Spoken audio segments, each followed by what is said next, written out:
Good evening. Kumusta ka na ngayon? Nakapapalabas lang ng Moro sa Netflix. Sobrang happy ako na well-received siya ng mga tao. Nagpapadala sila sa akin ng mga messages, IG stories and messages. Tapos tumagal naman tayo sa top 10 ng 2 weeks. So, very, very grateful. No?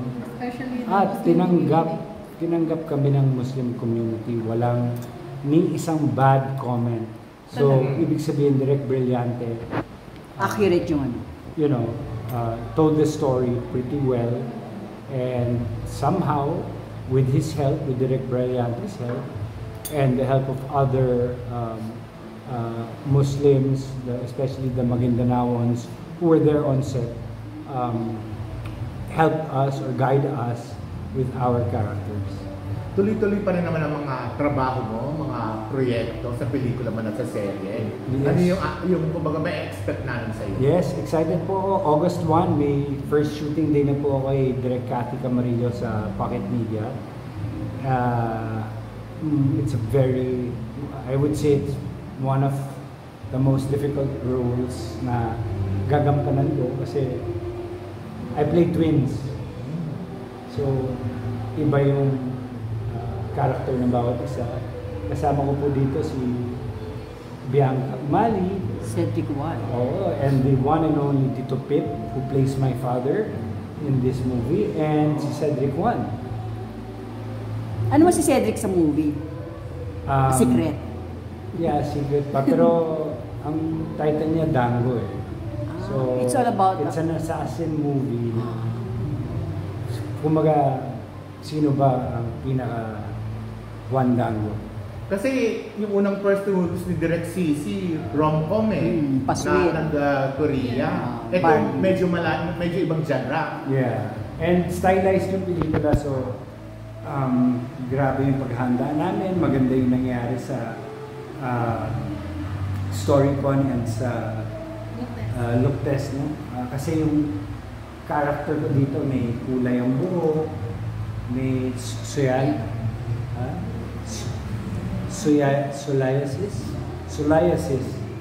Parang may kulay yung mata. Exciting siyang project. I'm so blessed and grateful sa industry. Saan kayo mag-shoot? Dito lang sa bansa? Hindi kayo meron kaming Bataan Lake, meron Thailand Lake sila. May out of the country din. May Korea ako. And sa August 1, tenement lang yan. Balikan ko lang yung sinabi mo kanina na parang nahihirapan ka.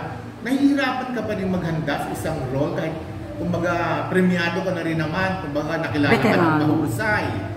Nahihirapan ka pa rin at this point. Opo, kasi very challenging yung mga binibigay sa akin lately. And I'm grateful kasi doon ako nag-grow. I learn a lot from each project, from the people in it as well, and sa co-actors ko din. And doon, na-inspire ako lalo gumawa ng pelikula at more challenging roles. May accent yung character ko dito kasi English-speaking yung character ko dito eh. Both characters. So, nag-immerse ako ng 2 months. Medyo nabaliw-baliw ako kasi may pagka-joker yung character. Ganun siyang may elements na nag-immerse? Sa isang hotel. Sa isang hotel, mag-isa, nandun lang yung script sa akin. Tapos, since may character behavioral personality disorder yung character na to. So, sabi ko, what if lagyan ko ng British-Australian accent kasi he's a lost soul.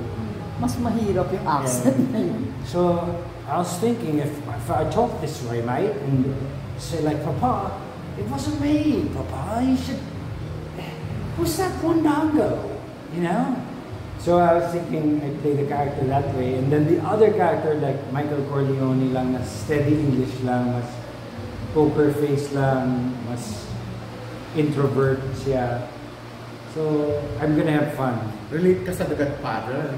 Of course, it's the #1 movie of all time. Sino nagsulat ng script? Ang nagsulat ng script, si Camarillo, also the daughter of So balang karakter mo dual? Tapos medyo nagkahiwala yung twins? Yes, correct. Yeah. Na-isolate yung isa kasi sobrang So, baliw lahat yung characters. Hindi ba yung, kumbaga yung pamilya mo, pag ganyan parang baliw-baliw na nag-i-immerse ka, anong naging may epekto ba sa kanila? Pag ano? Mayroon, may konti.